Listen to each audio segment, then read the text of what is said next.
नमस्कार मित्रांनो, लग्नानंतर होईलच प्रेम या मालिकेत उद्याच्या भागात असं दाखवलं आहे की इकडे पार्थ आणि काव्या हे एका ठिकाणी अडकलेले असतात. त्यामुळे तिथे जवळपास एक काका आणि काकू राहत असतात, त्यांची ते हेल्प घेत असतात. तेव्हा ते दोघेही भिजलेले असतात. त्यांना तिथल्या काकूंनी कपडे चेंज करायला दिले असतात आणि काव्या एवढी सुंदर दिसत असती आणि तेव्हा भाकरी थापत असताना तिची बट अशी डोळ्यासमोर येते. तेव्हा पार्थ तिची बट ती साईडला काढतो.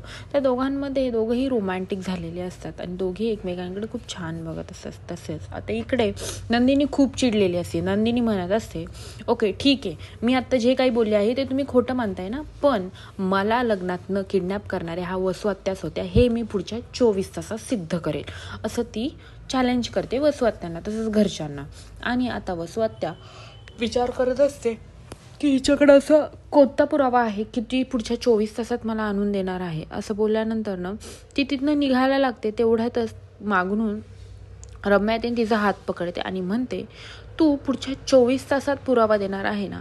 जर तू 24 तासात पुरावा नाही दिलास तर तुलाही आमचं घर कायमचं सोडावं लागेल, असं रम्या ही नंदिनीला बोलत असते. तेव्हा नंदिनी पण चिडते आणि म्हणते, चॅलेंज ॲक्सेप्टेड. पुढच्या 24 तासात जर नाही ना पुरावा दिला तर मी हे घर सोडून जाईल, असं नंदिनी रम्याला बोलते. तेव्हा रम्या पण शॉक होते की ही घर सोडायची बात करते. असा कोणता पुरावा असेल हिच्याकडे? ही खरंच माझ्या आईचं एवढं मोठं सत्य सगळ्यांसमोर आणेल का? आता रम्याला पण प्रश्न पडलेला असतो. आता खरंच नंदिनी काय पुरावा देईल हे पाहण्यासाठी विसरू नका. लग्नानंतर होईलच प्रेम आणि माझ्या चॅनलला लवकरात लवकर सबस्क्राईब करा. धन्यवाद.